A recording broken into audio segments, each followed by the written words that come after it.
Ethiopia is a country of contrasts. It has mountain highlands, lush swamps, and dry savannas. And in the middle lies a land that contains all of these in one small arena. Awash National Park is part desert and part oasis. One primate that thrives here is as multifaceted as its home. The Hamadryas Baboon. Under the leadership of their alphas, they move through the many faces of their habitat, confronting both the land and each other on daily migrations through the park. These are the Hamadryas of Awash.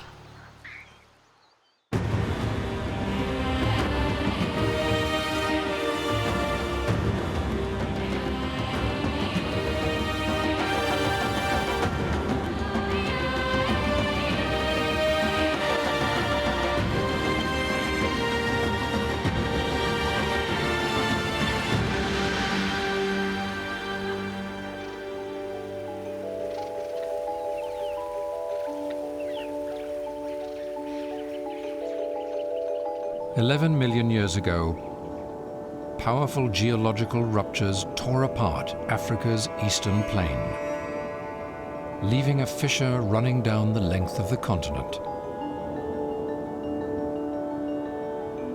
The Great Rift Valley. Formed by violent tectonic movements and volcanic eruptions, it has created environments that are both hostile and beautiful.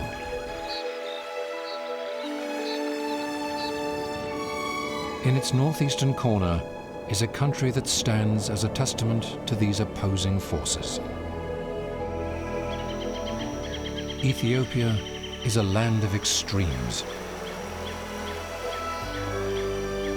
It's home to mountainous highlands, vast river valleys, and arid deserts. And for each of these environments, a different primate can be found in its midst. These animals are some of the world's most adaptable characters, able to survive in anything from desert to swampland. The changes between each habitat are reflected in the makeup of the primate society that lives there. And there's one area where this can be witnessed in a single consolidated space. Awash National Park, in the center of Ethiopia, is both a wildlife haven and a cruel desert.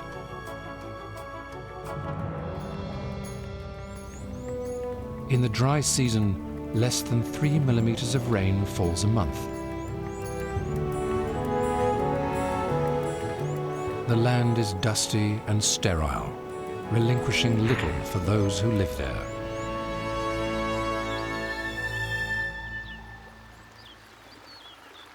But hidden within the park is a lush oasis. A natural utopia produced by the very same volcanic forces that shaped the surrounding wasteland.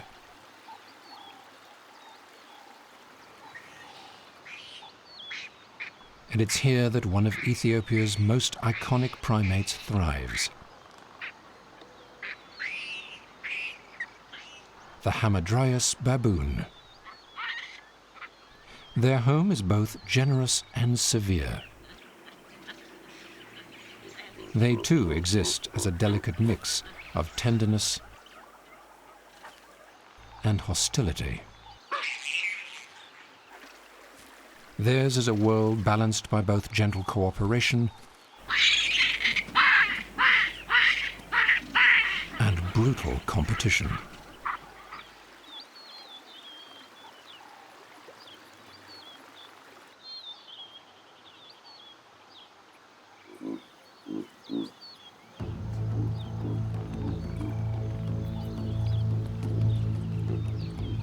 As soon as the sun breaks the horizon, daily proceedings commence.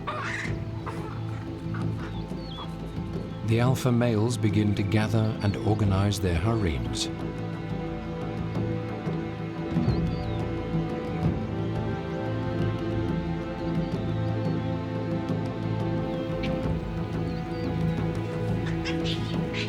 Hamadryas clans comprise several families, each led by a dominant male, and everyone is responsible for looking after each other. For the youngest members, the arrival of the new day means that they can resume their restless jostling, running, and playing.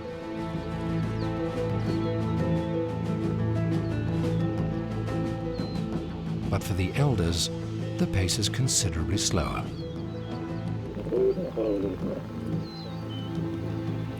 The dominant males enjoy the attention of their family and tolerate the presence of their neighbors. Males share territory, but they do not share females. They are notoriously possessive and aggressive.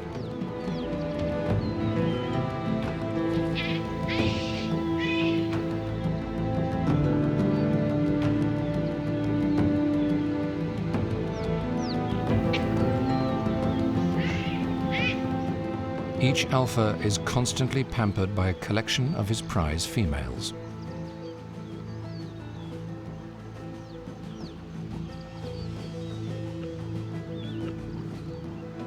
A powerful male can hold on to his harem for as long as 10 years, and it's strength alone that determines the longevity of his reign.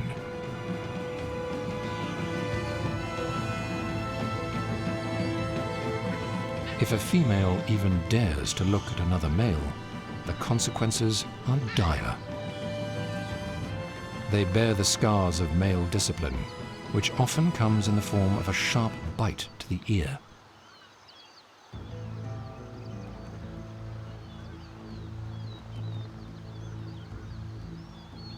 Here, males are the kings, and their realm is in many ways as tough and exacting as they are.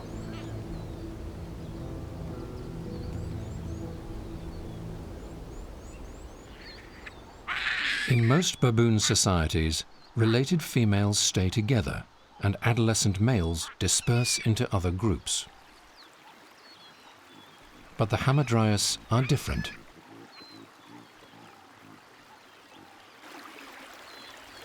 Here, males form brotherhoods from birth, which they continue to maintain.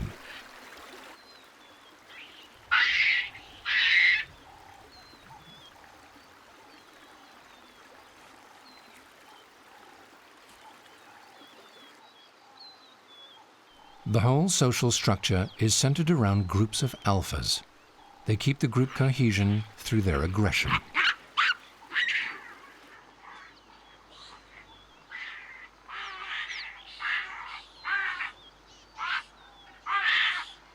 But this simple act of affection is equally important for this complex society.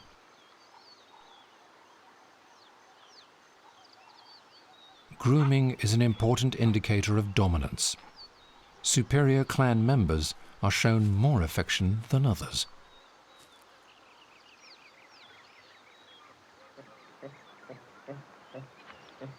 So being a female means that a lot of energy is spent trying to satisfy a male.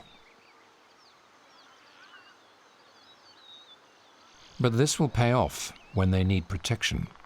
The alphas will only defend their favorites in a fight. Grooming is a deeply political act, one that shapes the power structures of the entire clan.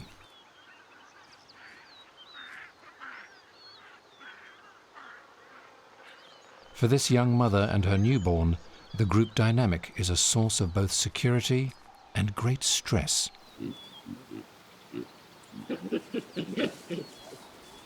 There's little cooperative parenting in this society.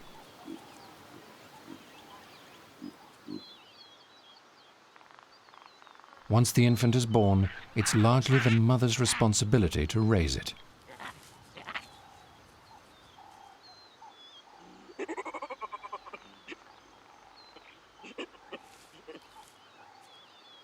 and she must always maintain her loyalty to its father.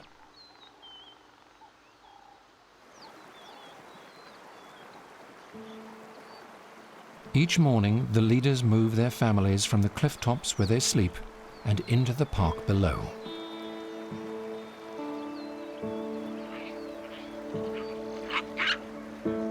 The hazardous journey down is one that the entire clan must make.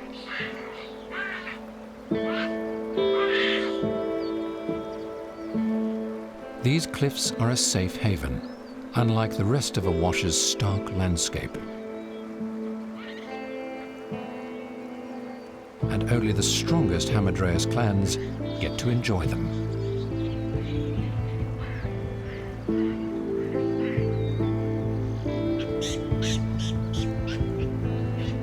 The animals that inhabit the outer reaches of the park live a very different existence.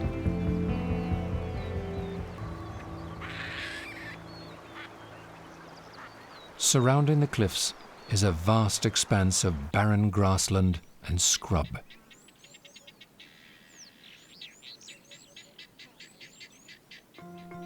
Predators like lions and jackals travel through the harsh terrain. And with fewer than 2 days of rainfall during the dry months, the carnivores are not the only threat that the residents have to face.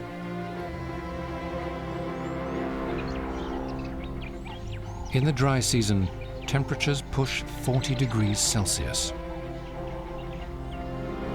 But even though little relief comes in the form of rain, the land makes up for it in other ways. The geological shifts and volcanic forces that have shaped the coarse landscape also created an unexpected byproduct.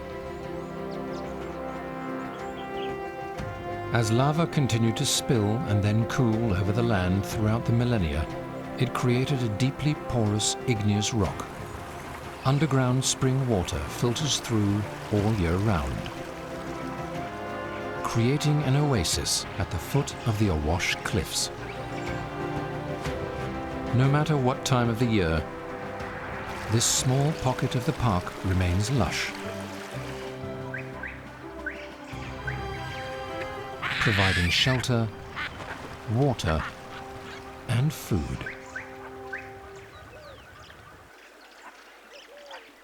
These mountains have many gems, and the first meal of the day on their descent from the cliffs is a favored delicacy for the resident clan.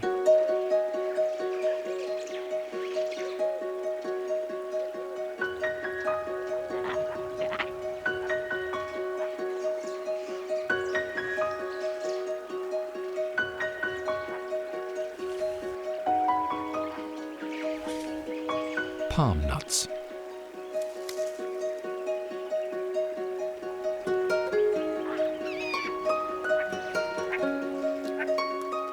Hamadryas baboons eat a variety of foods, and these treasured fruits are enjoyed by every member of the group.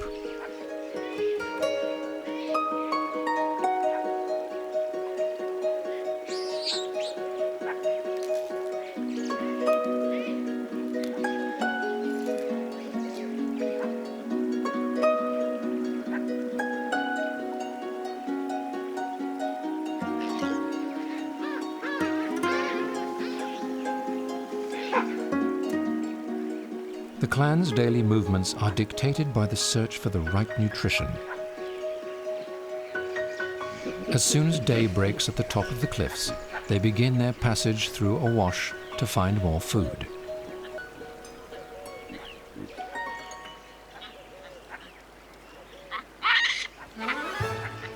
After their first meal of the day, the youngsters are injected with new energy.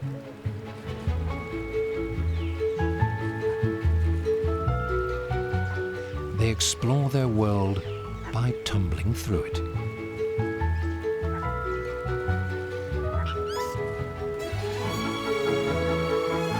It's here that they discover the extent of their physical abilities.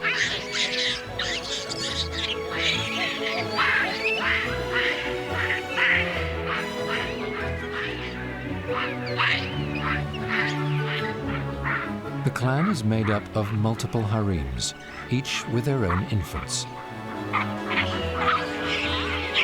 And all of the youngsters band together to enjoy the fun.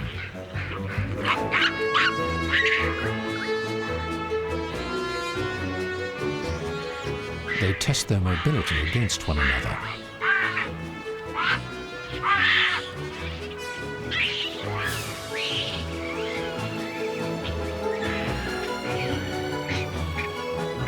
And this is also how they sharpen their climbing skills.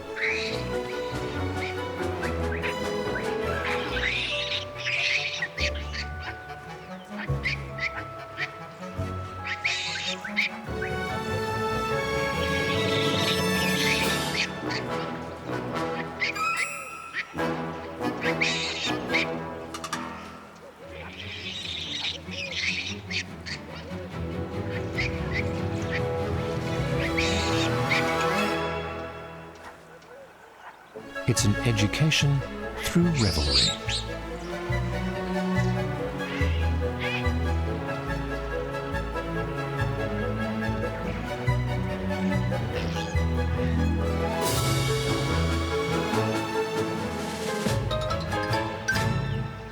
But play is cut short by the elders, who must now lead the clan onwards to find other sources of food.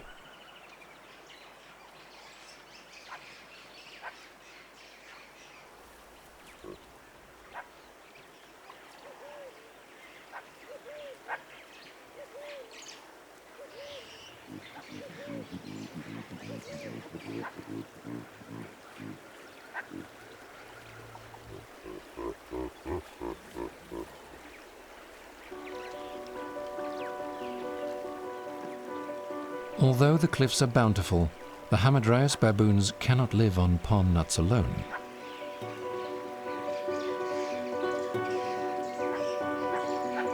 To find the necessary grubs and roots to supplement their diet, they must move to the dry center of the park.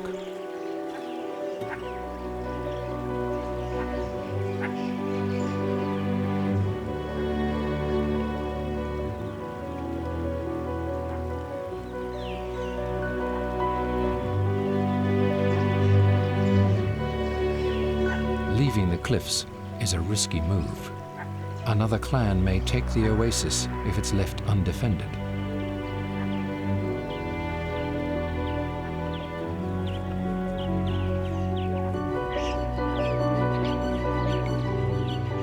But they have no choice.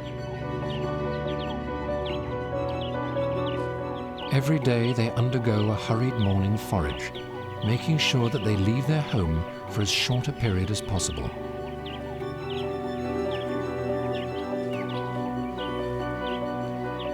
Led by the alphas, they hastily comb through vast expanses of open space for the little nourishment they can find.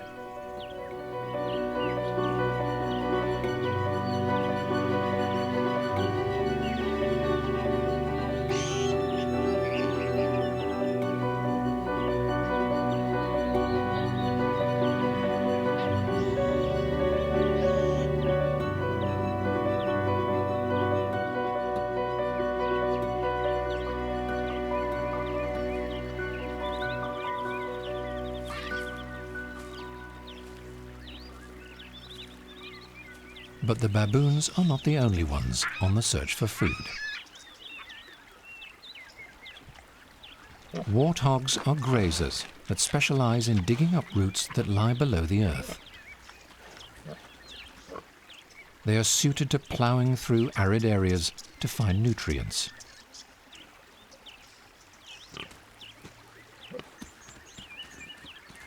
They're good at withstanding heat, which allows them to waste less moisture when cooling themselves.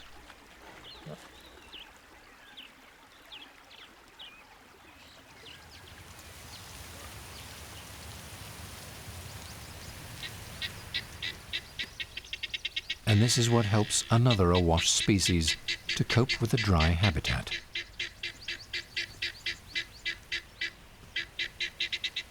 Oryx can survive without needing to drink regularly. But they need vegetation that retains enough moisture to sustain them. Though comfortable in the dry center of Awash, this herd cannot stay in one place for long.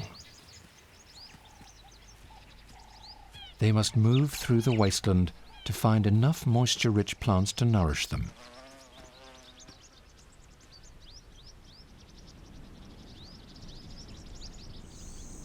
But it's not just the mammals on the search for moisture. Leopard tortoises live in the dry region of Awash, but they can't survive long without fresh water, so they must permanently quest through the sterile land to find it. But they do have a number of ingenious ways to cope with their habitat. Their high-domed shell provides extra protection from the sun's heat.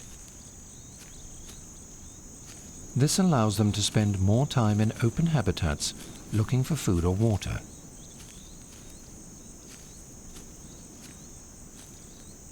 Sometimes the Ethiopian heat can be too much, even for these well-adapted reptiles. When they wedge themselves in thickets, seeds in their droppings germinate under shade and protection, allowing new growth.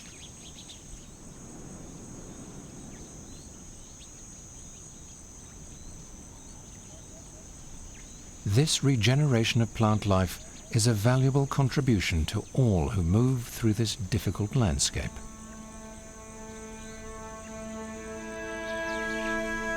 There are other baboon families battling in the dry.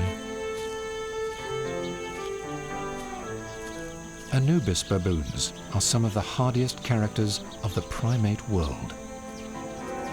Able to survive in almost any terrestrial habitat, they are well equipped to deal with the severity of Awash's desert plains.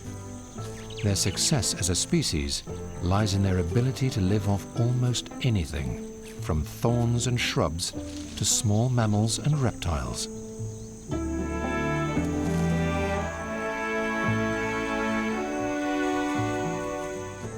Even when the dry and sterile landscape provides little, they are able to sustain themselves.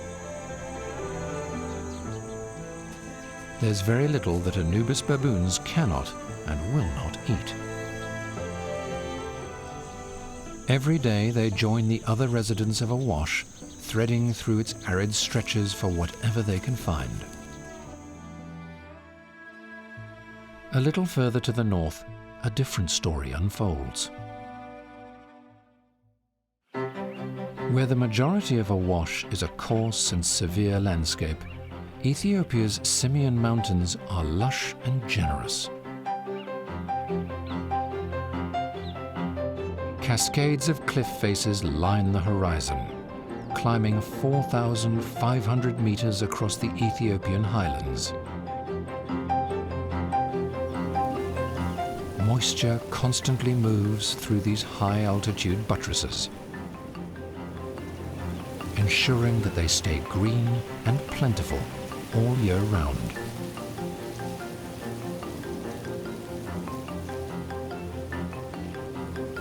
In between the vast peaks, a myriad of life prospers.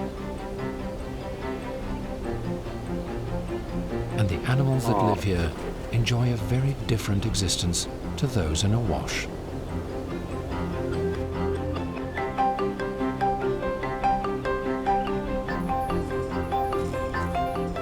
Here there are no dry deserts or scarce plains.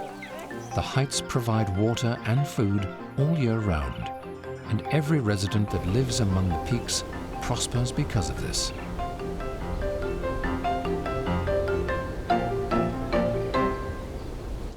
Walia ibex frequent the mountain between 2,500 and 4,500 meters.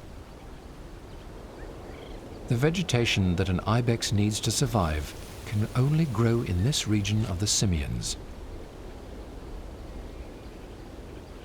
Ibex need a constant supply of water all year round.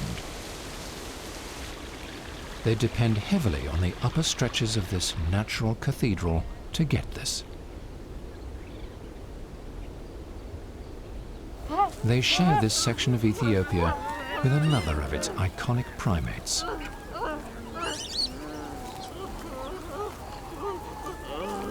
Geladas can be found in the Simien Mountains above 1,500 meters.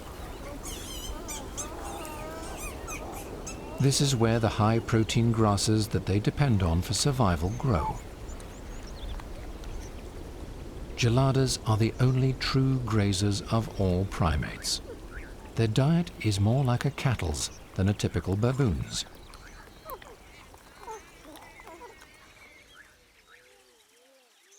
By shuffling forwards on their bottoms and pinching at tufts of grass with their highly opposable thumbs, they spend their days ploughing through the high-altitude grazing pastures of Ethiopia's highlands.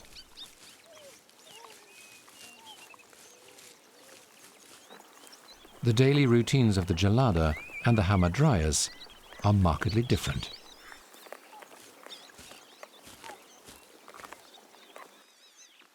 One relishes in the security of its plentiful mountain habitat, while the other must face a constant daily battle with its unremitting home.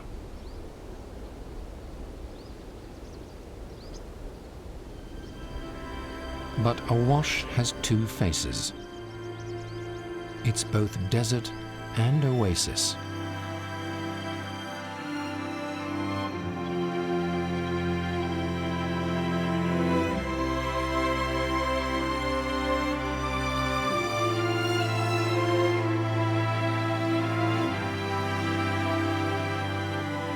These igneous rocks filter the spring water that supports the Awash inhabitants all year round.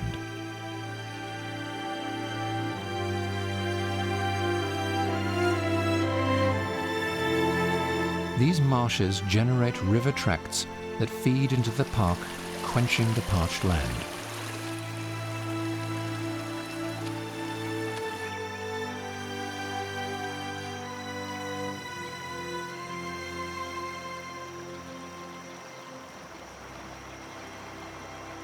And it's here that another, rather more mild-tempered primate species can be found. Grivet monkeys can only survive in lush woodlands and areas with constant water supply. As a result, they're restricted to the park's swamplands, unable to expand their range to the center of Awash.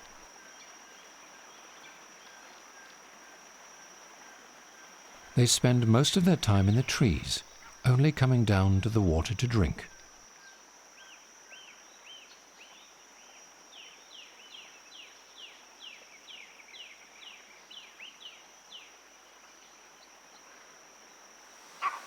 The river is not without its dangers. The riverbanks on which the Grivet monkeys live are also the hunting grounds for a far larger primordial predator.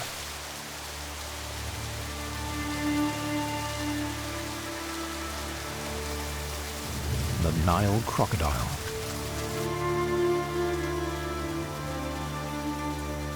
The monkey's small size makes them easy prey, so they're dependent on their acute senses to survive the dangers of the waterfront.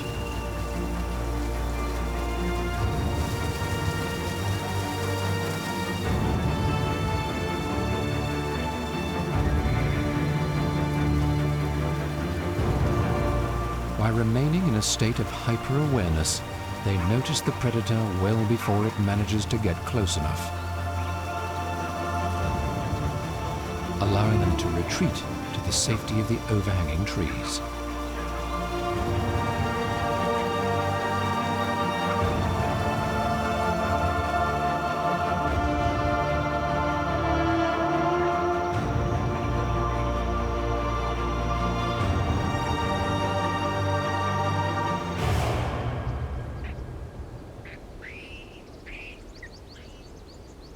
Once the resident Hamadryas have had their fill, they cease their morning forage and return hastily to the cliffs.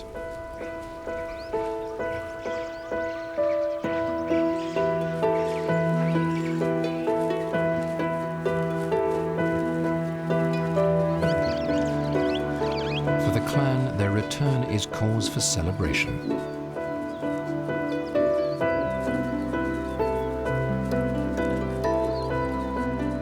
they find the cliffs unoccupied by other baboons.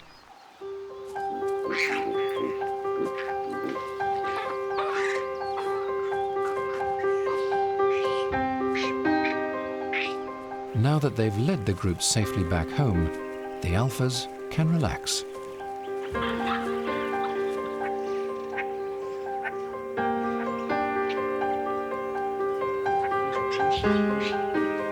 The mothers may now spend more time tending to their offspring. Females tend to give birth every 24 months, and they dedicate the period in between to protecting and raising their young.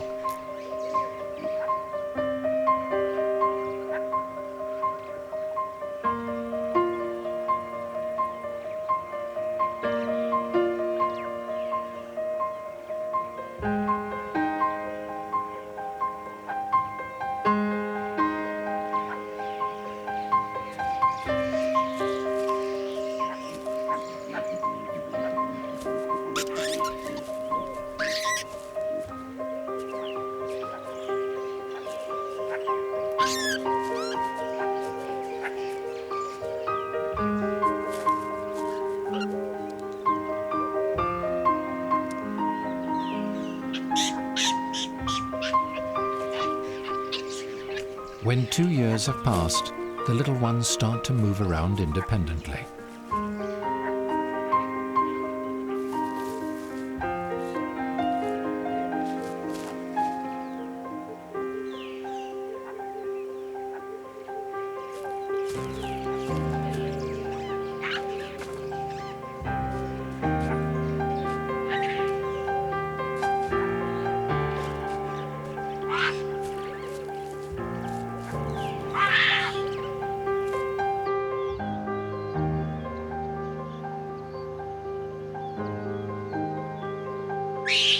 For all of the clan's youngsters, the return to the cliffs just means more fun.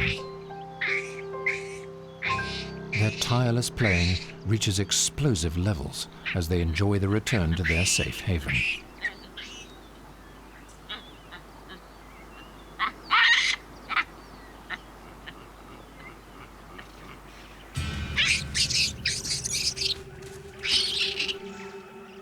These seemingly innocuous jostles are a precursor to a far more vicious tendency.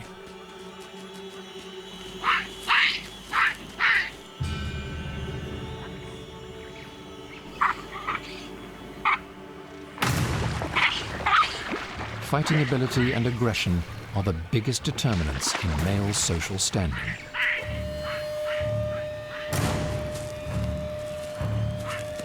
This makes play fighting an important skill to master early on. Only the strongest will eventually hold a harem.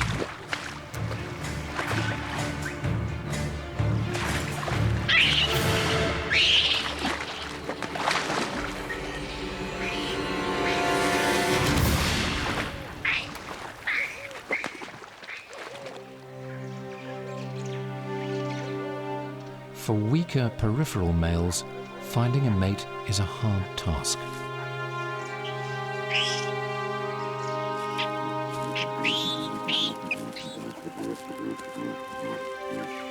Female loyalty to the alpha is not a matter of choice, but rather of force.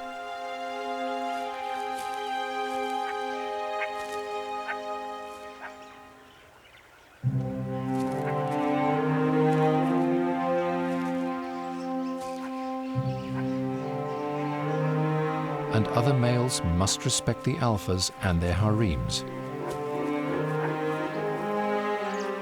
If they don't, a fierce dominance battle may ensue. The only way that peripheral males are able to mate is in secret, away from the gaze of the alphas, or by successfully defeating a dominant male in a fight. Their home is difficult and sparse, and this often places the Hamadryas in conflict with one another. Any aggression in their social structure is born from necessity.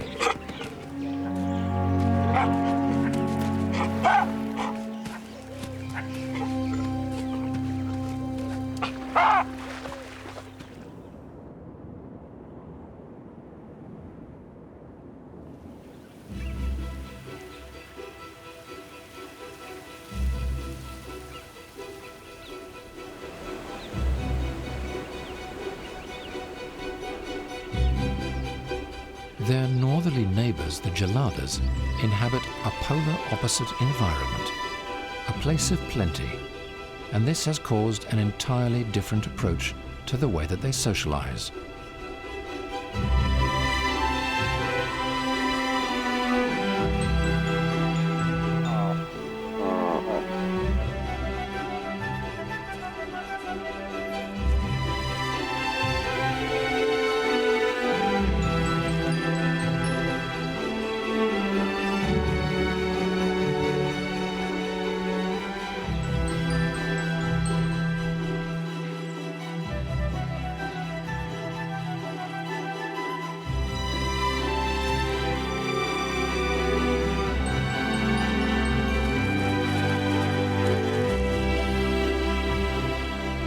Where Hamadryas coalesce in conflict, the Geladas have chosen another method to keep their group cohesion.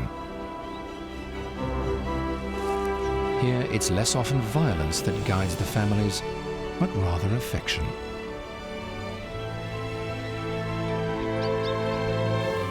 In the world of the Gelada, females own the throne.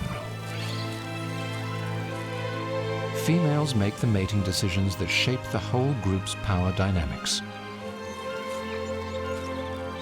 They choose whether or not to empower the alpha males.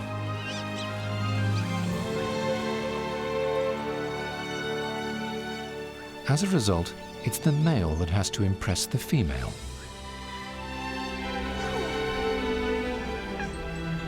Here, the alpha is not the strongest fighter, but the gentlest groomer.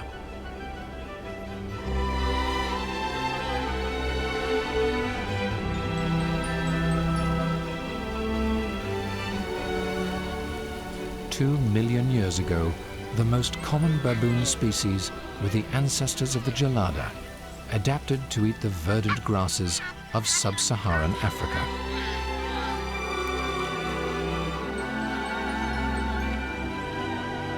As the climate dried over the course of the millennia, these grasses became restricted to the top of the Ethiopian mountains and were replaced lower down by the much drier grasslands of today's African savanna.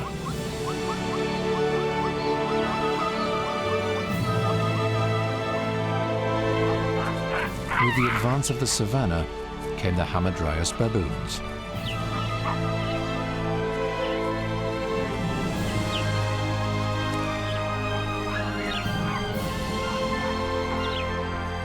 They replaced Geladas everywhere, except for the uppermost regions of an Ethiopian stronghold in the mountains. Today, they exist as two opposing mirror-image societies, one protected by a generous mountain habitat, the other restricted to the unyielding savanna. The first guided by females, the next dominated by males. One centered around peace, and the other maintained by violence.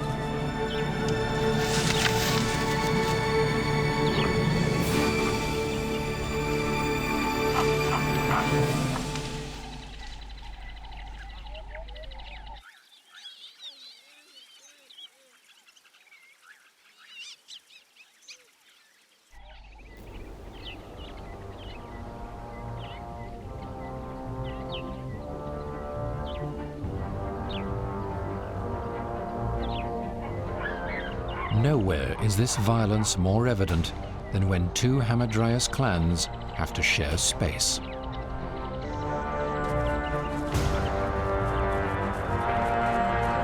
A rival group has arrived at the foot of the Awash cliffs.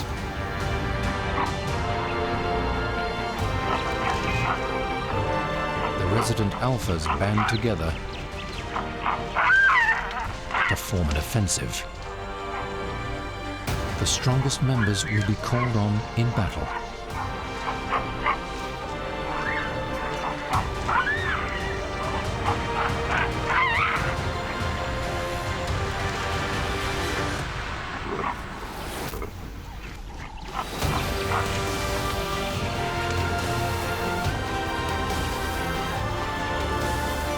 tensions run high, and the battle breaks out.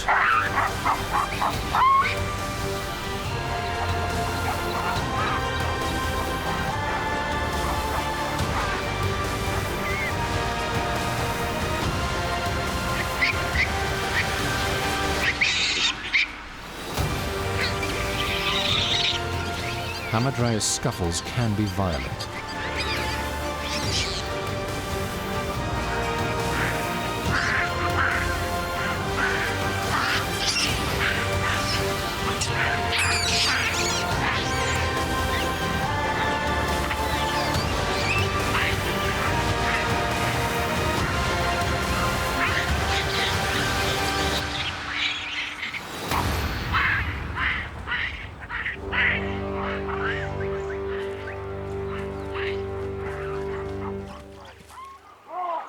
But the fight is short-lived. The stronger resident clan has fended off the rivals. Peace returns to the cliffs.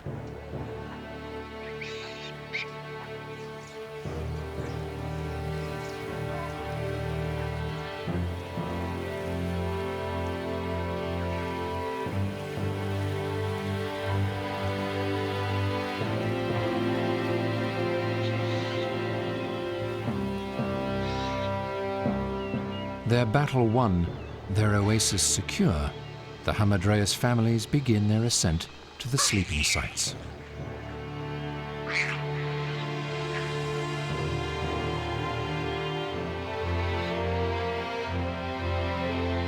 Their territory is secure.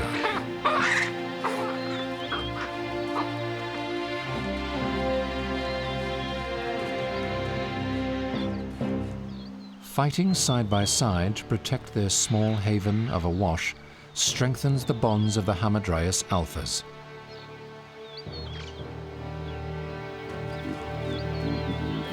Each day they rely on one another to defeat the challenges of the park.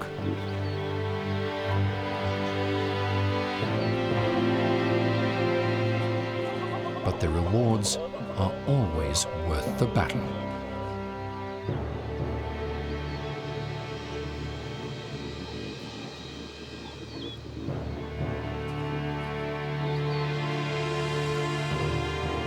The harems may now rest easy, confident in the fact that their sleeping sites have been successfully defended.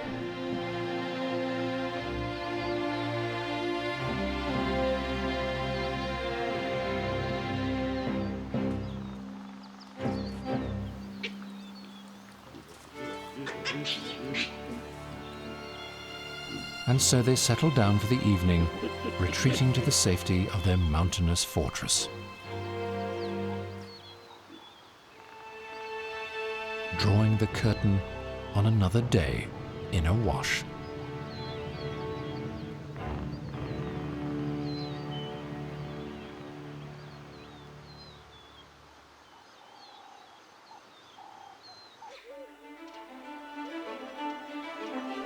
Ethiopia supports an array of wildlife kingdoms. These house some of the natural world's most striking and iconic species.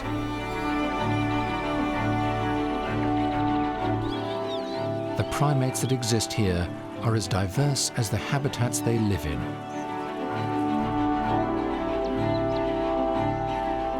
In Awash National Park, this variety is contained within a single consolidated arena. And the oasis at the cliffs is a fiercely contested prize.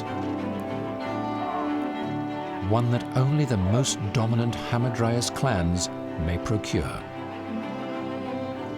The resident alphas are responsible for providing for their families. To do this successfully, they have to roam the park in its entirety, threading through each of its habitats to find the right food. Unable to live in one landscape alone, their existence is split between two domains. Theirs is a union composed of tenderness and hostility. making them the bastions of a world that is both generous and harsh. Their daily battles with the land and with each other reveal a fascinating society, full of the struggle, triumph, and paradoxes of their home.